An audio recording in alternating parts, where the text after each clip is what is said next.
नमस्कार, capital TV देख रहे हैं आप। मैं हूं आपके साथ पूजा। आज देश की राजनीति में एक बड़ा घटनाक्रम हुआ है। 37 दिनों तक जंतर मंतर पर चला आंदोलन आखिरकार खत्म हो गया। जिस इस्तीफे को लेकर कॉकरोच जनता पार्टी और विपक्ष सड़क से संसद तक सरकार को घेर रहा था, वो इस्तीफा आज हो गया है। केंद्रीय शिक्षा मंत्री धर्मेंद्र प्रधान ने अपना पद छोड़ दिया है। उन्होंने एक्स पर ट्वीट करके अपने इस्तीफे की जानकारी दी है। धर्मेंद्र प्रधान ने अपने इस्तीफे में सत्ता से ज्यादा देश और छात्रों की बात की है। उन्होंने कहा कि उनका पद महत्वपूर्ण नहीं है, बल्कि भारत की युवा शक्ति का भविष्य सबसे बड़ा है। उन्होंने साफ लिखा कि देश का माहौल खराब ना हो, राष्ट्र विरोधी ताकतें इस स्थिति का फायदा ना उठाए, छात्र कानूनी और राजनीतिक उलझनों में ना फंसे और उनका ध्यान केवल पढ़ाई पर रहे। इसलिए उन्होंने प्रधानमंत्री को अपना इस्तीफा सौंप दिया। हालांकि इस्तीफा काफी चौंकाने वाला तो है, क्योंकि कल तक खबरें चल रही थी कि सरकार जिम्मेदारी जवाबदेही से पीछे नहीं हटेगी, धर्मेंद्र प्रधान इस्तीफा नहीं देंगे। पर आज इस्तीफे की खबर अचानक से सामने आ गई। विपक्ष इस इस्तीफे को सरकार की हार और अपनी जीत बताने की पूरी कोशिश में है। ये कहा जा रहा है कि सरकार दबाव में झुक गई है और अपनी गलती स्वीकार कर ली गई है। लेकिन अगर धर्मेंद्र प्रधान के इस्तीफे और उनके पत्र को ध्यान से पढ़ा जाए तो तस्वीर तो कुछ और ही दिखाई देती है।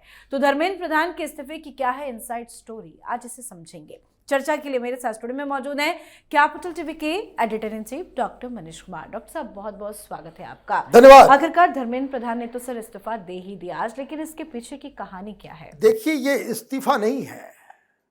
इस देश में दंगा ना हो, छात्रों की मौत ना हो, बलवा न मचे। जिस तरीके से आज बिहार से कुछ तस्वीरें आई, जिस तरीके से राहुल गांधी नक्सली छात्रों के साथ सवेरे उन्होंने मुलाकात की और जो लगातार पिछले एक सप्ताह से सरकार के सामने जो आईबी के द्वारा इनपुट्स दिए जा रहे थे, देश को एक बहुत बड़ी मुसीबत से बचाने का काम किया है धर्मेंद्र प्रधान ने। और इसलिए तमाम लोग उनको धन्यवाद दे रहे हैं। उनको हटाया नहीं गया। He took a moral responsibility to save India। इस चीज को समझना जरूरी है। लास्ट तक समझाने की कोशिश की गई कॉकरोच जनता पार्टी के लोगों को। इस्तीफा आज नहीं हुआ, कल रात 9 बजे ही बकायदा इस्तीफे का ड्राफ्ट बन के तैयार हो गया था। 2 बार कोशिश की गई फोन के ऊपर कि इन दोनों चीजों को मानकर कल शाम, मतलब आज 6 बजे तक आप अपने आंदोलन को खत्म कर दें, लेकिन वो माने नहीं। इस्तीफा जिस हिसाब से लिखा गया, आपको याद है कल रात प्रधानमंत्री मोदी का एक और वीडियो आया। वो खुश नजर आ रहे थे। एक दिन पहले का जो वीडियो था उसमें वो टेंस नजर आ रहे थे और उन्होंने क्या कहा कि फ्रेंड्स, सब कुछ ठीक ठाक है। That was the message. कारण देश को मैंने बचा लिया। क्या मुसीबत आ रही थी, इसको समझना जरूरी है। तमाम तरह के आंदोलन जीवी, उनको यह मौका मिल गया कि पार्लियामेंट भी चल रहा, हिंसा वो भड़काना चाह रहे थे जो 20 तारीख को भड़क चुका। दूसरा, इंस्टाग्राम के ऊपर एक नैरेटिव, और तीसरा सबसे बड़ी चीज कि मुस्लिम संगठनों, किसान संगठनों, एनजीओ, ये नक्सलाइट्स, ये सारे लोग 27 तारीख को दिल्ली में जमने वाले थे। इस बात को समझिए। वाई उस जगह पे मुस्लिम चेहरे ज्यादा नजर आ रहे थे। कभी आपने देखा अन्ना का आंदोलन हुआ इतना बड़ा, रामलीला मैदान में बगल में ओल्ड दिल्ली, कोई मुसलमान आता नहीं था। क्या इस देश में आपने कभी देखा कि एजुकेशन के लिए, भ्रष्टाचार के खिलाफ, नौकरी के लिए मुस्लिम संगठनों ने कोई आंदोलन किया हो? और ऊपर से 27 तारीख का दिल्ली मार्च का नारा किसान संगठन। तो आप देखिए, तीन तीन अलग अलग जो आंदोलन हुए हैं वो एक साथ मर्ज करने वाला था।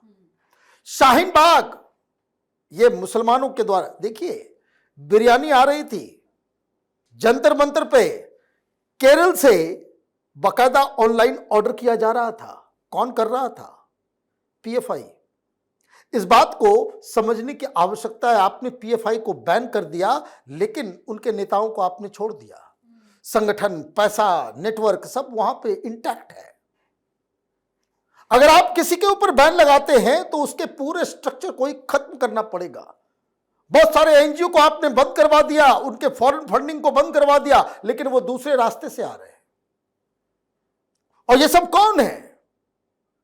ये सब वही हैं जो फॉरेन फंडिंग के लेकर हिंदुस्तान के अंदर अपना जो रोजी रोटी और यूं कहे एंटी इंडिया ऑपरेशंस चलाते हैं। तो कानून है, एफसीआरए, एनजीओ, अर्बन नक्सल्स उससे परेशान। वंदे मातरम आ गया। अभी ये लोग वंदे मातरम के ऊपर भी करते कि वंदे मातरम वापस लो, ये राज्यसभा में आपने क्यों डाला? ये मुसलमान करते, वो एक जगह आ जाते साथ में। अमेरिका के साथ एफटीए हो रहा है, जो ट्रेड डील हो रहा है, उसको किसान लेकर के आ जाते। धीरे धीरे एड ऑन होता रहता। ये जो बार बार आपने सुना कि इस्तीफे से पहले कि अभी तो ये अंगड़ाई है, आगे और इस्तीफा लेंगे, मोदी का लेंगे, अमित शाह का लेंगे। राहुल गांधी कितने कॉन्फिडेंट थे, ये सरकार बचने वाली नहीं है, पास्ट है। क्यों पास्ट है? क्योंकि उनके दिमाग में वो, आप ये समझिए, ये इस्तीफा नहीं है, ये अमेरिका के द्वारा प्रायोजित एक रिजीम चेंज ऑपरेशन को आज प्रधानमंत्री मोदी ने पराजित कर दिया टोटली। और ये जो आप देखिए कि किस तरीके से पूरे आंदोलन को कॉर्नर किया गया कि everything boil down to one demand, इस्तीफा दो, इस्तीफा दो, इस्तीफा दो। धर्मेंद्र प्रधान का इस्तीफा, और किसी को, और ये इमेज, ये इंप्रेशन सबको बना करके रखा गया कि भी इस्तीफा तो होता नहीं है मोदी सरकार में, वो इस्तीफा देंगे नहीं, और आंदोलन जो है धीरे धीरे बढ़ता जाएगा और ये हिंसक हो जाता। जिस तरह से अर्बन नक्सल्स, दो ही तीन चीज तो होनी थी कि कहीं पे, जैसे बिहार में आप देखिए इतना हंगामा, इतना सब कुछ, गोलियां चलनी थी, एक दो लाशें गिरनी थी। जो व्हाट्सएप चैट जो निकला है जेएनयू से, और ये लोग जो कॉकरोच वाले की जान हथेली पे लेके चलो, मरने को तैयार हो, आने वाला जनरेशन याद करेगा देश के लिए, मोदी को हटाने के लिए हमारे भाई ने जान दी। तो ये तो मरने और मारने के लिए ही आए थे, और इनको बस यही चाहिए था कि किसी तरीके से गोली। देखिए, इसलिए किसान आंदोलन में भी पुलिस को साफ इंस्ट्रक्शन कि किसी भी कीमत पे गोलियां नहीं चलेगी। अभी भी 130 से ज्यादा पुलिस वाले घायल हो गए, रिटेलिएट नहीं किया। तो ये एक तरफ एन केन प्रकारेण दंगा फसाद हिंसा भड़का के, क्योंकि चुनाव में आप हरा नहीं सकते, चुनाव में आप हरा नहीं सकते, और सत्ता परिवर्तन करने के लिए अमेरिका की चमचागिरी, चाइना की चमचागिरी करने के लिए आपको इस तरह के हथकंडे अपनाने पड़ते हैं। सरकार यही गलती करती है बार बार। भाई शाहीन बाग में पीएफआई और उसके नेटवर्क के द्वारा सिर्फ यूपी के अंदर 240 करोड़ रुपए 30 दिन के अंदर उसका बंदरबाट हुआ, बकायदा बैंक से निकाला गया। क्या कार्रवाई हुई? कुछ नहीं। लुंज पुंज कानून, घटिया किस्म का न्यायिक व्यवस्था। आप एक को पकड़ते हो, चार चोर दूसरा रास्ता निकाल लेते हैं। क्रैकडाउन का मतलब होता है क्रैकडाउन। क्यों नहीं गए ये यूपी? क्यों नहीं गए यूपी? डर था कि योगी आदित्यनाथ के यहां ये कॉकरोच को जो है रेड हिट ऐसा मारा जाएगा कि इनका, तो ये आप करते नहीं है। किसान आंदोलन हुआ, क्यों आपने केसेस वापस लिए? वाई? जिन लोगों ने लाल किले के प्राचीर को अपमानित किया, तिरंगे को अपमान किया 26 जनवरी के दिन। किसी को उम्र कैद नहीं, किसी का पासपोर्ट जब्त नहीं, किसी की नागरिकता नहीं गई। क्यों नहीं किया? ये योगेंद्र यादव जो बाहर घूम रहा है, इस तरह के लोगों को जब तक आप पकड़ेंगे नहीं, उसके लिए अलग कानून, अलग सिस्टम। बताइए, चीफ जस्टिस ने एक शब्द नहीं कह दिया, आपने तमाशा बना दिया। तो ये सारी चीजें हो रही थी। और ये क्या था?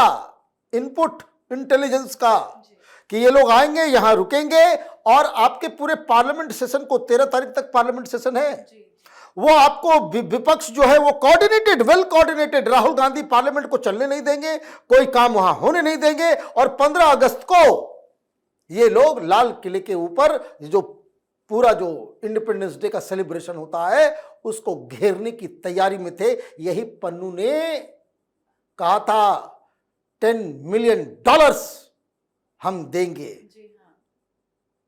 और उसकी बात को आप लाइटली मत लेना। मैं बार बार कहता हूं कि वो जो कहता है वही होता है। भाई, जिस शख्स ने वो तिरंगे को ऊपर से उतारा लाल किले में, भाई इन्वेस्टिगेशन हुआ ना, मालूम चला पैसे का ट्रांसफर हुआ है। आपने छोड़ दिया, आपने सब कुछ जाने दिया। कम से कम ब्लैकलिस्ट तो करो, कम से कम ब्लैकलिस्ट किया जाए। और ये जितने भी अभी ये कॉकरोचेज हैं, आप उस पर एग्री कर गए कि चलो भाई अभी इस मामले को जो है किसी तरीके से देखिए। स्पार्क जो मुद्दा उठा भारतीय जनता पार्टी की तरफ से, वो एक मिस्टेक कि उन्होंने मुद्दा उठाया कि शिक्षा व्यवस्था खराब है, सबको मालूम खराब है, ठीक कैसे होगा?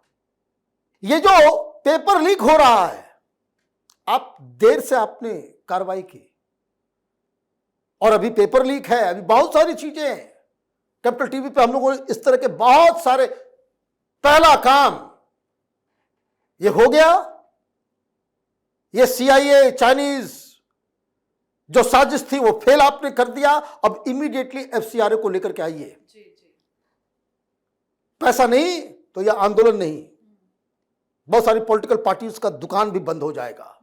ये जो उपद्रवी तत्व जो हैं, वो ऐसा नहीं कि विदेश जाते हैं ये लोग घूमने के लिए तो कोई मौज मस्ती करने के लिए, किससे किससे मिलते हैं, that must be made public. कि हिंदुस्तान का कौन नेता विदेश कहां जाता है, किससे मिलता है, कहां ये पार्टी करता है, किस क्लब में जाता है, it should be made public.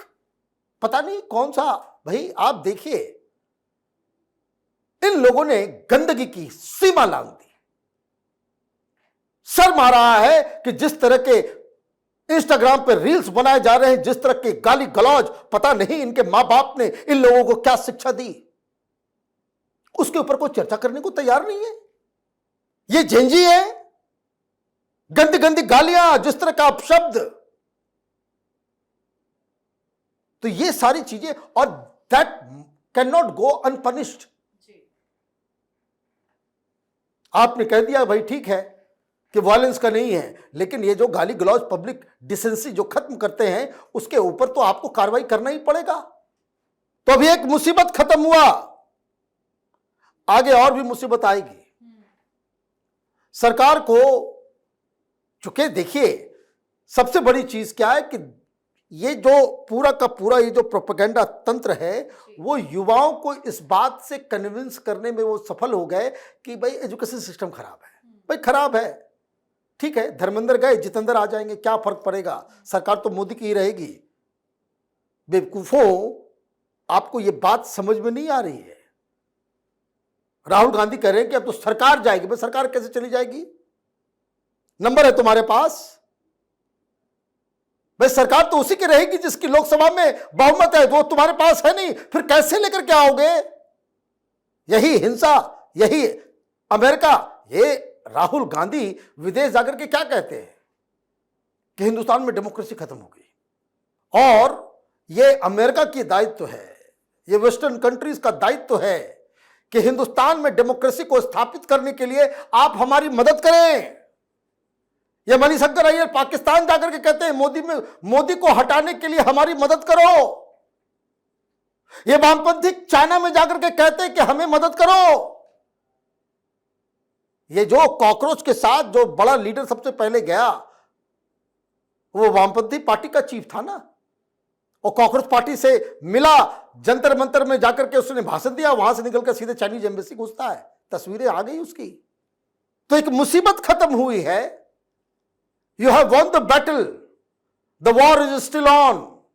सरकार को और हिंदुस्तान की जनता को आंख नाक कान खोल करके रखना पड़ेगा, नहीं तो कुछ और करना शुरू जंतर मंत्र से उठेगा। और इसीलिए हर हिंदुस्तानी को और हर हिंदू को सतर्क रहने की आवश्यकता है। जी, बहुत बहुत धन्यवाद सर समझाने के लिए। धन्यवाद। तो धर्मेंद्र प्रधान ने अपना इस्तीफा सौंप दिया है। उन्होंने अपने फैसले का आधार देश का माहौल, छात्रों का भविष्य और राष्ट्रहित बताया है। यानी इसे अपराध स्वीकार करने के बजाय राजनीतिक विवाद को शांत करने और व्यवस्था सुधार का रास्ता खोलने की पहल के रूप में भी देखा जा सकता है। इस्तीफे से यह संदेश भी गया कि सरकार का उद्देश्य विवाद को लंबा खींचना नहीं बल्कि समाधान निकालना है। तो धर्मेंद्र प्रधान के इस्तीफे पर आप भी अपनी राय कमेंट करके लिखिएगा। देखते रहिए कैपिटल टीवी। नमस्कार।